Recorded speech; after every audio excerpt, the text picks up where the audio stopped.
Hello and welcome to the channel. In this video, we are going to discuss about how to make table and list. So guys, let's start. First of all, open our Notepad++ and then write basic tags, HTML tag, and then head,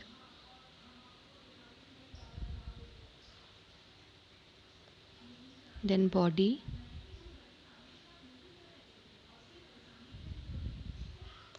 close it and save this page. We will save this page on desktop. Create new folder, give it a name, table. Inside this folder, we save our file, table.html. Let's start how to make list. There are two type of list. One is ordered and second is unordered. तो first ordered list बनाने के लिए सबसे पहले OL tag का use करेंगे, then उसके अंदर हम लिस्ट में जो भी चीज़ लिखनी है उसे लिखेंगे.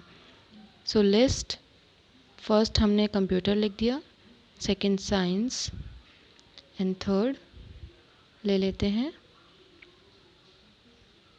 हिस्ट्री. ऑर्डर लिस्ट के अंदर हमने 3 लिस्ट बना दी हैं.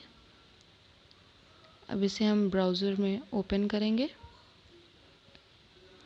ये देखिए, ऑर्डर लिस्ट मीन्स हमारा 1 2 3 ये लिखकर आएगा. चलिए अब अनऑर्डर्ड लिस्ट देख लेते हैं.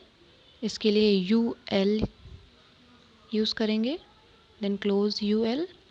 inside this UL tag write list, copy, then paste, save and refresh. This is our unordered list. ये बुलेट डिफ़ॉल्ट है, बुलेट्स ले लेता है ये डिफ़ॉल्ट में. अगर हम लाइक OL टैग के अंदर टाइप यूज़ कर देंगे और वहाँ पे फर्स्ट लिखते हैं एंड देन रिफ्रेश, तो ये first second third means Roman number ले लेगा. अगर हम टाइप में स्मॉल a टाइप करते हैं और रिफ्रेश करने के बाद ये हमारा small ABC, then if capital है देन कैपिटल ABC. तो ये हमारी ऑर्डर्ड लिस्ट है. अनऑर्डर्ड लिस्ट में हमारे बुलेट्स आते हैं डिफरेंट टाइप के. तो जो जिस टाइप का भी बुलेट हम लिखते हैं वो बुलेट आता है. तो चलिए हम यहाँ पे लिखते हैं स्क्वायर.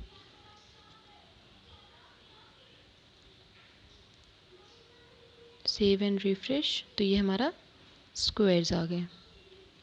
इसके बाद हम चलिए देख लेते हैं सर्कल. अगर हमें सर्कल लेना है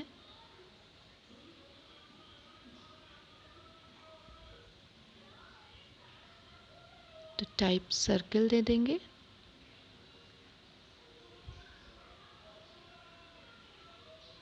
हमारा सर्कल हो गया. तो इस तरीके से हम लिस्ट बनाते हैं. चलिए अब हम देखते हैं कि हमें टेबल अगर क्रिएट करनी है तो वो किस तरीके से क्रिएट करेंगे. उसके लिए हम यूज़ करेंगे table tag, right table and then close this tag. अब इस टैग के अंदर टेबल में हमारी दो चीज़ें होती हैं, एक रो एंड एक कॉलम. तो हम एक फर्स्ट रो क्रिएट करते हैं. तो रो क्रिएट करने के लिए TR मीन्स टेबल रो, और इसके अंदर हम जो भी डेटा देना होगा वो लिखेंगे. तो टेबल का डेटा मीन्स TD. ये क्लोज करेंगे टैग को और जो भी डेटा होगा इस TD के अंदर हम लिख देंगे. तो चलिए हम पहला डेटा लिखते हैं.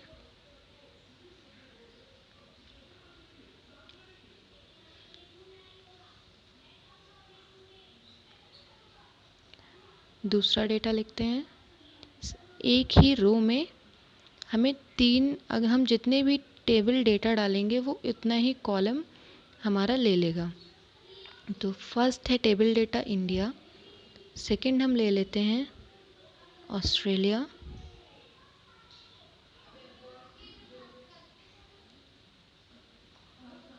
थर्ड एक और कंट्री ले लेते हैं,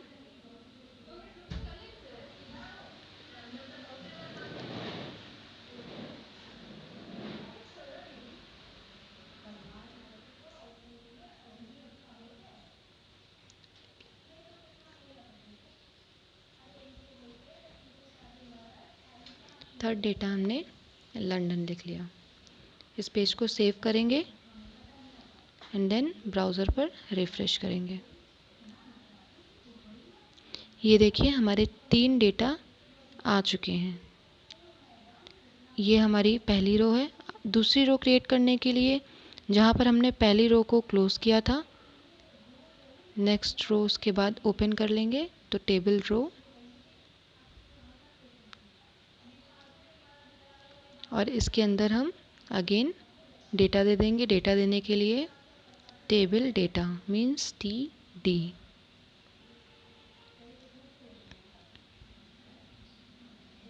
ये याद रखना है कि लिस्ट जब बनाते हैं तो लिस्ट को हम क्लोज नहीं करते हैं। यहाँ पर टेबल डेटा और टेबल रो को क्लोज करेंगे।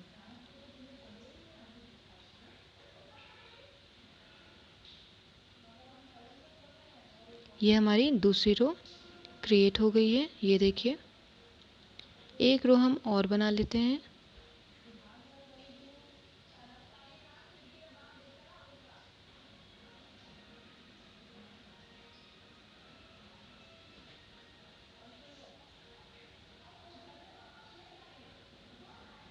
ये हमारी थर्ड रो क्रिएट हो गई है। ये यहाँ पर, लेकिन अभी इस टेबल में बॉर्डर नहीं है, तो चलिए हम बॉर्डर किस तरीके से लगाते हैं ये सीख लेते हैं। तो अगर हमें पूरी टेबल में बॉर्डर लगानी है तो इसके लिए हम टेबल टैग के अंदर लिखेंगे बॉर्डर,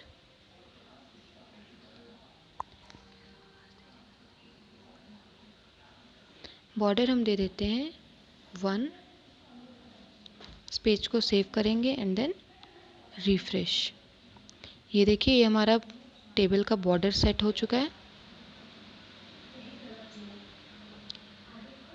अब हम दूसरी चीज़ सीखते हैं।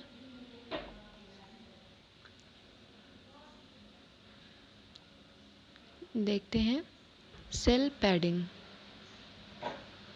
सेल पैडिंग हम 6 देंगे। अभी आपको चेंज समझ में आएगा क्या चेंज होता है। सेल पैडिंग से देखिए हमारे सेल्स के अंदर जो डेटा लिखा हुआ है वो डेटा अपने बॉर्डर से 6 पिक्सल दूर हो गया है, मीन्स सेंटर में आ गया है। अब अगर हम सेल स्पेसिंग करेंगे तो वो सेल्स जो हमारी बनी हुई हैं उनके बीच में स्पेस कर देगा। तो अगर सेल स्पेसिंग हम 6 देते हैं, ये देखिए जो हमारा सेल है ये इनके बीच में स्पेस क्रिएट हो चुका है। ये हमारी सेल स्पेसिंग होती है। तो हम सेल पैडिंग फ़िलहाल डिलीट कर देते हैं। ये आपने सीख लिया।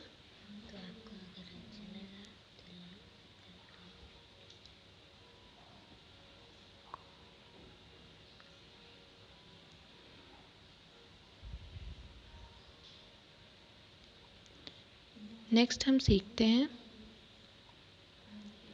अगर हमें फर्स्ट कॉलम पूरा चाहिए और बाकी चीज़ें सेम चाहिए तो हम क्या करेंगे, टेबल डेटा में जाएंगे,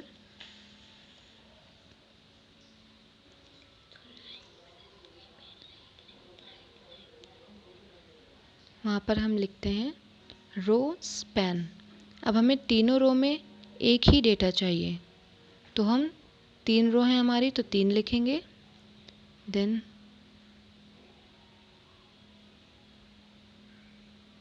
अब हमें तीनों रो में जब सेम डेटा चाहिए तो फर्स्ट रो में हमने रो स्पैन लगा दिया है, मीन्स जो इंडिया है वो हमारा बाकी तीनों को कवर करेगा। एंड बाकी रो से हमने 2-2 टीडी हटा दिए।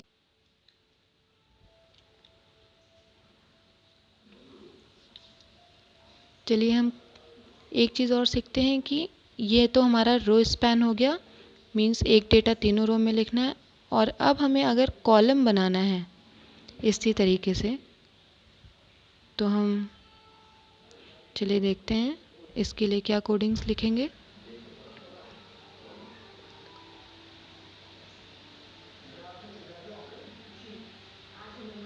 करते हैं कॉल स्पैन, और हमें 2 कॉलम में करना है, तो हम 2 कॉलम यूज़ करेंगे। चेंजेस में आप समझ सकते हैं, ये देखिए हमारी ऑस्ट्रेलिया ने 2 कॉलम को कवर कर लिया, लेकिन इस डेटा को हमने अभी डिलीट नहीं किया है। तो चलिए हम लंदन को डिलीट कर देते हैं।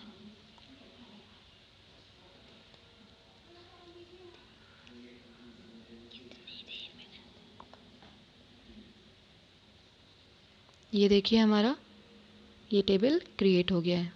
आई होप ये आपको समझ में आया होगा। चलिए नेक्स्ट हम देखते हैं, अगर हमें टेबल हेडिंग देनी है। टेबल हेडिंग देने के लिए हम एक रो क्रिएट करते हैं, उसके अंदर हम TH यूज़ करते हैं for table heading, then close, और जो भी हमें लिखना है वो इसी टैग के अंदर लिखते हैं। तो चलिए हम लिख देते हैं कंट्री। और अगर हमें तीनों रोज़ के ऊपर हेडिंग देनी है तो हम 3 बार इसे लिख लेंगे।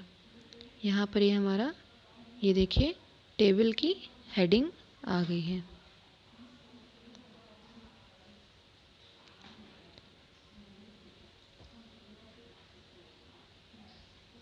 अब हम नेक्स्ट देखते हैं कि कैप्शन अगर हमें ऐड करना है। कैप्शन ऐड करने के लिए कैप्शन टैग का यूज़ करेंगे।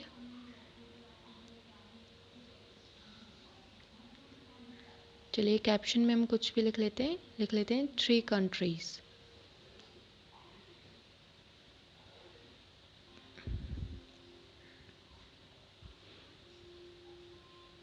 And then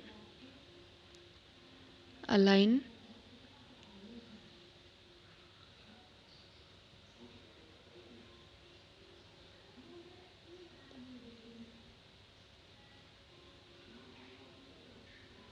top.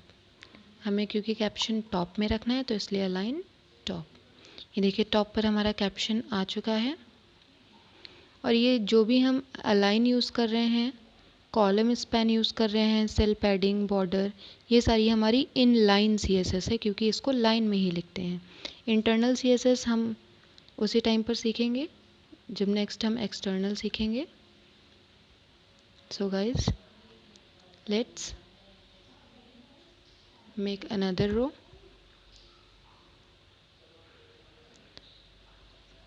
अगर हमें कैप्शन एक ही रो में यूज़ करना है तो हम लिखते हैं सेम एक रो बना लेंगे, देन उसके अंदर डेटा लिखेंगे, और डेटा में हम लिख देंगे 3 कंट्रीज़। तो एक रो में हमारा ये लिखकर आएगा टेबल के अंदर ही। और कॉल स्पैन, जैसा कि हमने सीखा है अभी, कॉल स्पैन दे देंगे 3, तो हमारा ये तीनों रोज़ में आ जाएगा। ये देखिए हमारा तीनों रोज़ में एक साथ इस तरीके से आ गया है। लेकिन अगर हमें ये टेक्स्ट बीच में करना है तो हम 2 चीज़ कर सकते हैं। पहला हम सीखते हैं NBSP, स्पेस देने के लिए हम क्या यूज़ करते हैं ये सीख लेते हैं। अगर हमें थोड़ी ही स्पेस देनी है 2 लेटर्स के बीच में तो किस तरीके से देंगे, तो हम यूज़ करेंगे एंड NBSP स्पेस, इसको सेव कर लेंगे एंड चेंजेस देखेंगे हम। ये देखिए हमारा शिफ्ट हो गया है। इसी तरीके से हम जितने बार NBSP यूज़ करेंगे उतना ही हमारा शिफ्ट होता जाएगा। तो चलिए हम यूज़ कर लेते हैं।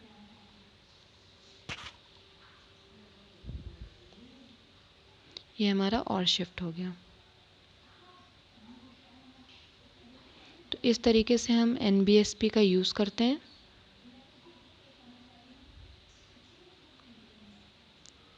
और इससे सिंपल एक और चीज़ है जो कि हम पहले भी पढ़ चुके हैं।